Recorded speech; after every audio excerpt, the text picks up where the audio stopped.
and welcome to the Realtor Safety course.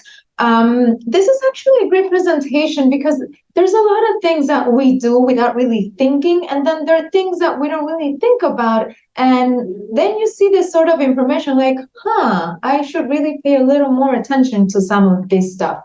So without further ado, let's get right into it. So this is a presentation that is provided by the National Association of Realtors, and I'm going to share a little more information about this. Let me just make sure that I can. Oh, there we go. Okay, here we go. So we're doing the NAR safety program because we want to reduce the number of safety incidents that can occur in the industry.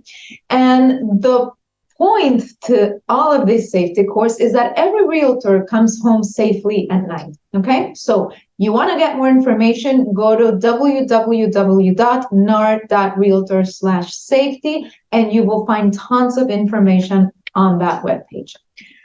5 key factors. So we want to look at strategy, best practices, learn from webinars and videos, learn and use personal protection resources, and improve safety culture. Those are the 5 most important things. Why is real estate a high-risk business? Many incidents are never reported. 87 real estate professionals met with fatal injuries in 2017. That is hard to believe that it's the most recent statistics that we have from the NAR. And really, when one real estate professional gets hurt, we all get hurt. So we want to try to minimize the risk and the exposure. So as I was asking, why is real estate risky? Well, for many of us, we try to be present in social media, and we give this image of success and, everything is big and grand, especially in Miami, right? It's luxury 101. So that is one of the reasons why we are at risk in this industry, because we portray this image of luxury. We have to meet unknown prospects, sometimes at properties, and we don't know them. We don't know who they are. So that puts us at a risk level, right? We work at unfamiliar places in odd hours. So, and even in regular hours, I mean, you're working in places sometimes you don't really know the area. You don't know, if it's a place where you would want to go alone or not. So those are the things that, can put you at risk. Sitting in open houses alone, entering vacant properties, driving with strangers while multitasking, public visibility, like I was saying before, that we portray this specific image. And there are many ways for a prospect to make contact with us, and we don't really know who's contacting us. So, we just need to remain vigilant. And as we go through this course, we're going to discuss a few of the strategies to just lessen the exposure and to minimize the risk. So here's the bottom line. This is a crime equation. Motive plus opportunity could potentially lead to a crime. So if you remove a part of that equation, you either remove the motive or you remove the opportunity, you're lessening the likelihood of the crime. So we need to keep that in mind. So here we go, your personal safety. Now, these are the best practices that the NAR put together for us. And like I was saying before, they have tons and tons of content and information for us. So go to the NAR's website. There are many, many resources, realtor safety tips from NAR's. If you look for the webpage, I gave it to you guys before. It's incredible the amount of resources that they have. They have tutorials, they have webinars, they have tips, they have a whole presentation. It's incredible. So one of the most important things is for us to sharpen our safety senses, okay? So all of us have this built-in survival instinct. We're born with it. So what does that instinct feel like? You know, when you have that nagging feeling, anxiety, or you have the hunch, or you have that gut feeling, however you want to call it, hesitation, suspicion, apprehension, fear, we all feel it sometimes. Listen to it, pay attention, because our body's trying to tell us something. Now, in order to try to prevent, to put yourself at a risky situation, you should never meet a prospect at a property ever. So what you should do instead is to either meet at the office or meet at a coffee shop. And that's where you get to know the patient, not the patient, the client, the prospect. So get to know them before you show them the property. Use your intuition. If you feel uneasy when you're sitting with them at a public place, by all means, don't go with them by yourself to a property, okay? So, like I was saying, when you're meeting somebody for the first time, meet them at the office or at a public place. And it is advisable also to let somebody know always where you're going to be and who you're going to be with, okay? When you're meeting them for the first time, or you can even do this before, some people don't like to, but at least once you're in face-to-face with them for the first time at a public place or at the office, ask them for an ID. You can tell them that it's, practice from the office, that we need to keep records of everybody that our agents go out with to show properties. It's just protocol from the office. You can say that because some people might feel hesitant to give you their IDs without any explanation. So if you tell them, my office has a protocol from people, that we get and we don't really know, we need to take a picture of the ID and send it to the office, because that way you put them on alert that somebody knows that you're with them. So I think that will help your chances of being safe. So I think that is a good practice to adopt if you're not doing that already.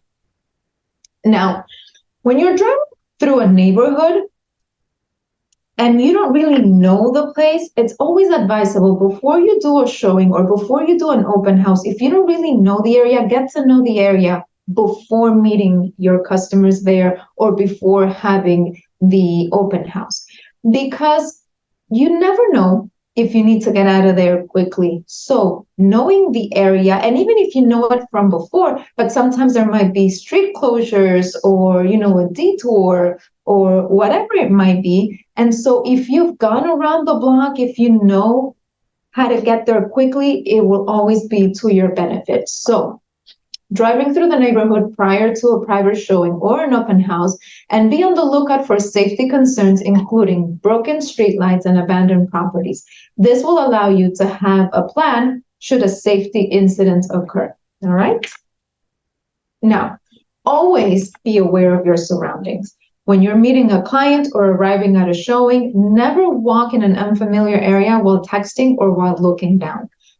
Keep your head up and stay alert. Now, since we're talking about staying alert, this is actually a very, I love it. This is a 10-second safety scan, and it's something that I never thought of until I saw this presentation. I'm like, that is actually super interesting. So this is what it talks about. It says to take 2 seconds to scan every time you do a different action. So you arrive at your destination, you're still in your car, and you do a 2-second scan. You look around and you make sure that it's clear and safe. As you're stepping out of your car, another 2-second scan. When you walk towards the property, you do a 2-second scan again. When you arrive at the door, another 2-second scan. As you enter the property, you scan one more time. Now, when it's time to leave, you do the same thing, but backwards. So now it's called, if you look on the right-hand side, it's called powder. So you do the reverse scan steps, and then you do, as you exit the property, when you are closing the door, when you're walking to the property, when you're getting into the car and as you're leaving. So this is something that actually, it makes a lot of sense, because sometimes, we're in a hurry, we're running late, and, we have other things in our mind. Our phone is ringing or we get a text and we're all over the place. We don't really know, we're on the go all the time, go, go, go. So taking the time and being conscious about doing the 2-second scan every time you do another action as you're getting out of the car and into the property, it's actually a great, great, great thing to do. Parking lot safety. So these are the things that we need to be conscious about. So keep your keys out and ready to open the car. Unlock only the driver's side door. Check the back seat as you get into the car. Lock all doors immediately upon entering the car. And keep car keys on a separate key ring from your house and your office keys. Now, this is one of the other things that as I was reading all this information, I'm like, this actually makes a lot of sense. And this is something that I never used to do. And since I started teaching this class, I was like, this is something I'm adopting. So when you're showing a home, park your car in front of the property rather than in the driveway. Why? Because we want to avoid getting blocked in. So if you have your car on the street, the accessibility to get in and out of the car and to leave the property is much greater than if you're in the driveway and then somebody blocks you. So I thought this was amazing when I saw, I'm like, why haven't I been doing this? So this is one of the other things that I adopted well over a year ago when I started teaching this class. Now, this is another thing that we need to keep in mind. And I stress this point because many times we're in the showing and we have our own little devices all the time, and we're joined at the hip with the phone. I know at least I am. So this is what it's telling us, is that we need to be attentive all the time. We need to pay attention to our surroundings, check for potential threats, and make sure that we have an exit strategy at all times, because safety is always our top priority. When showing a home, always have your prospect walk in front of you. You don't want to be leading and then coming up behind you. You want to see them all the time. So you show them the property from the back. You're showing, this is the kitchen, this is the dining room, this is the closet. Don't walk into the closet. Show it to them from the outside, okay? So this tells you, when showing a home, always have your prospect walk in front of you. Don't lead them, but rather direct them. Gesture for them to go ahead in front of you and say, for example, the master suite, and by the way, we don't say the master suite, it's the principal suite, I think, is in the back of the house, and you can show them where that is, okay? Now, another thing is avoid entering small places like the attic, closet, basement. We don't have in Miami, but you get the idea, because we can get trapped into those spaces. So you always talk to them from the outside, and they can go in and look at those smaller spaces, okay? Now, be on guard at all times during a showing, especially at the end when one or more people tend to linger around the house and they like to talk. So just keep an eye out, be attentive to those situations. During open houses, keep the garage or the back doors closed, because you want to prevent other people, intruders, from coming in. So if there's only one door, the front door, that is the only passage, you can be a lot more aware of who's in and who's out of the home, okay? Now, this is something that you should always talk to your customers about. Tell your sellers not to leave personal information, mail or jewelry, or anything of value, really, because it's very simple for somebody who's in the home to just grab something small. So we want to protect not just the valuables, the jewelry, the electronics, or anything like that, but also their private information, such as emails or any important documentation that they could be laying around. Okay, so just give them a heads up. When before an open house, definitely, but even during normal showings, just let them know that everything of importance and of value needs to be put away. Now, another thing that we need to make sure is that our phones are fully charged before we're meeting a client or before we're having an open house. It's good practice to have a portable charger in case our battery runs low. And on that note of the cell phone, sometimes we don't have service in a certain area. So that's something that we need to be aware of. If we know that every time we're showing one of our listings, we don't have good cell phone coverage, just let somebody know, hey, I'm going to be showing this property, and just beware that I don't have very good reception there, so that somebody is on alert that, okay, she's going to be showing the property. She might take 20, 30, 40 minutes, but if it's longer than that, well, then maybe I need to do something about it. So just, since we're talking about that, I thought it would be good to just bring that up. So while showing a property, keep the calls. If somebody calls you, keep them short and simple, okay? So this minimizes the time that you have unaware of your surroundings and potential concerns. So if you can, don't take a phone call, just, send them a little text, call you back in a minute. You can pre-program those answers on the phone. So you could just tap twice, like don't answer, send a custom reply, and then you have those in your phone.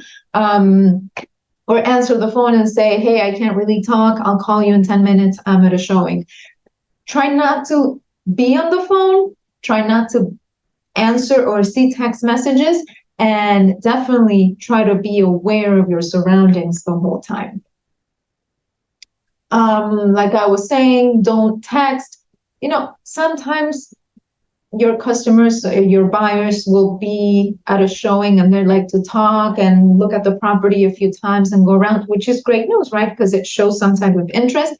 And maybe you can get a little bored and maybe you grab your phone and you're going through Instagram, or, you're checking your text messages. Don't.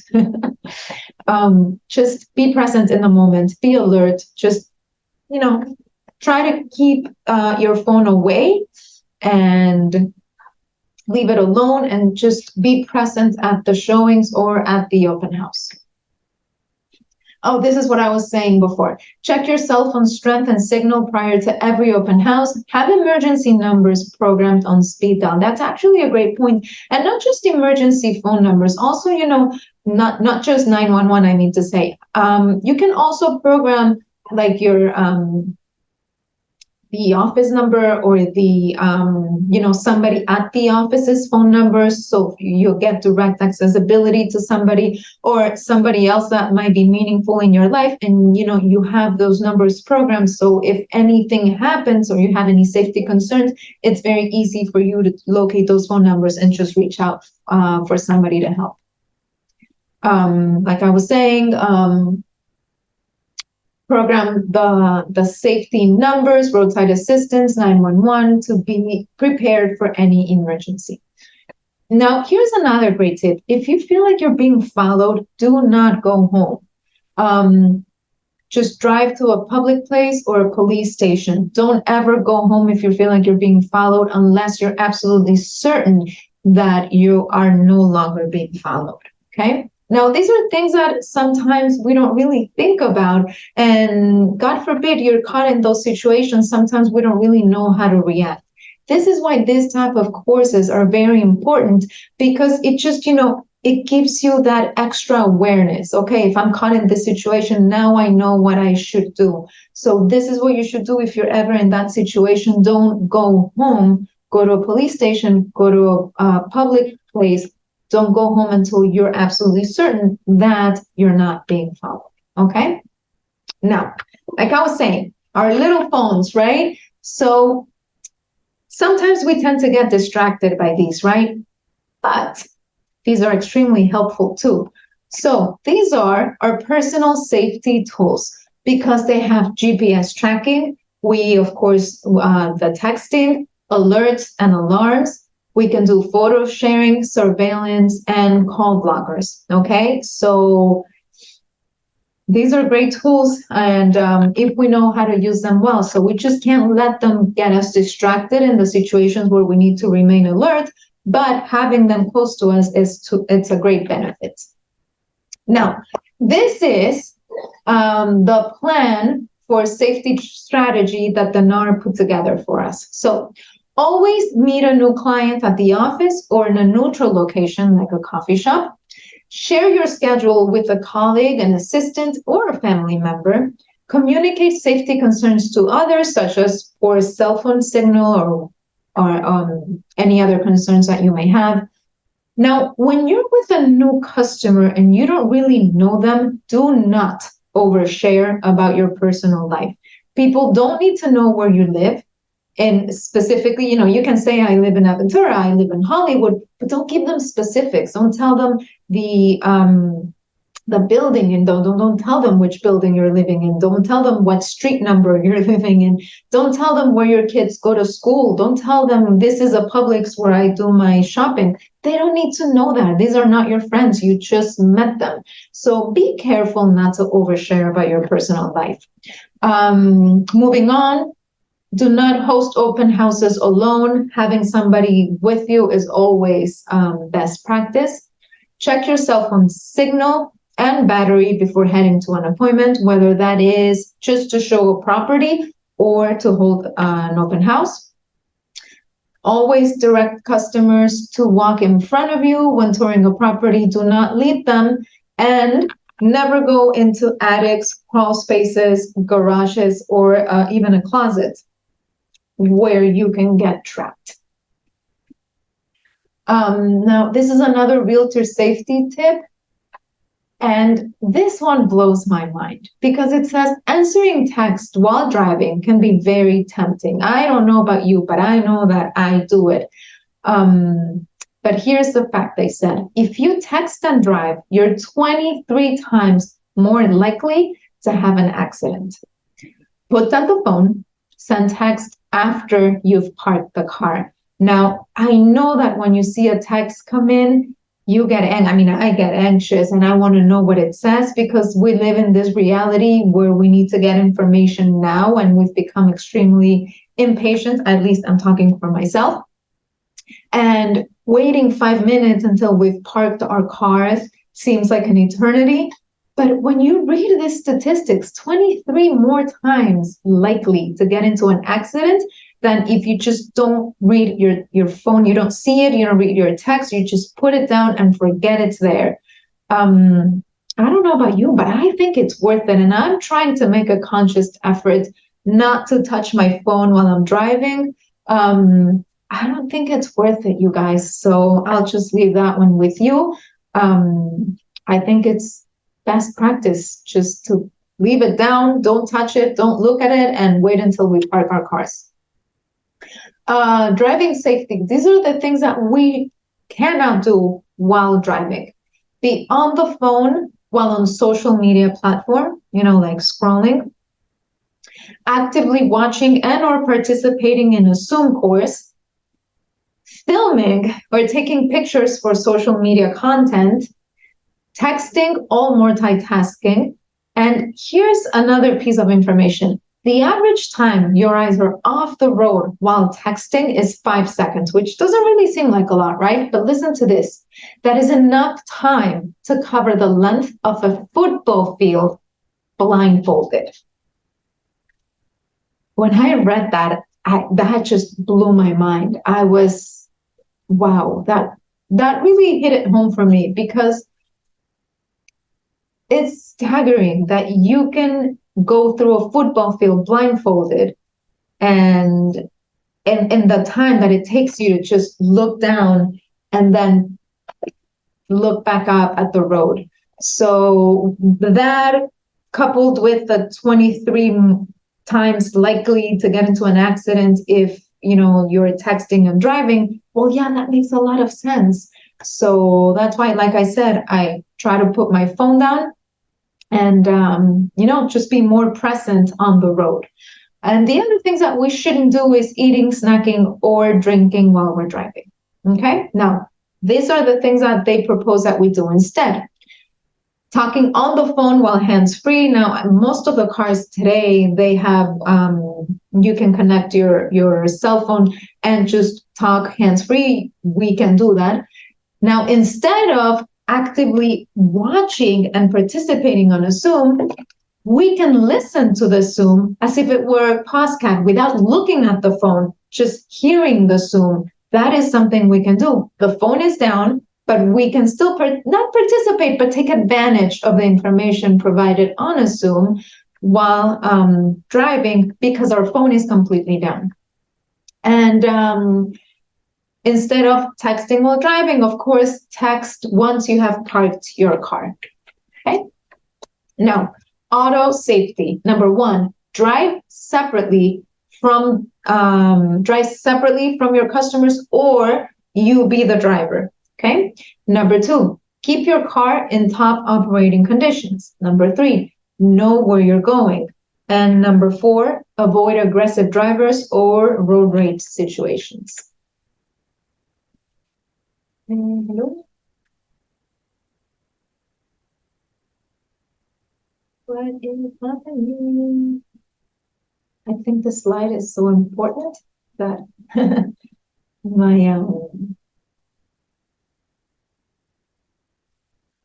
what just happened? End of slideshow. No, it's not the end.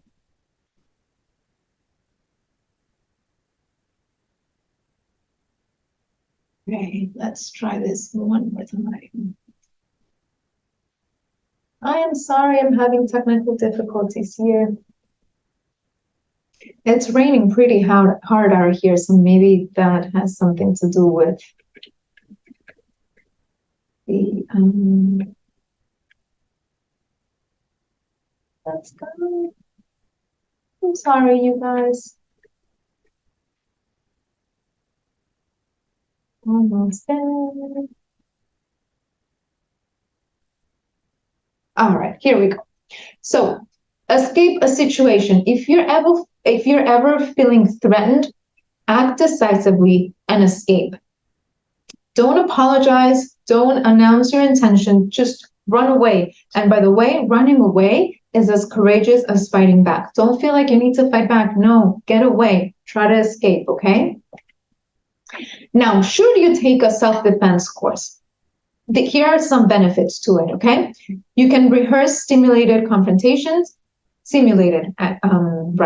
Learn to recognize and evaluate threats, improve fitness, and you gain confidence to do the following: handle threats, choose right response, defend yourself, and to calm your nerves and responses.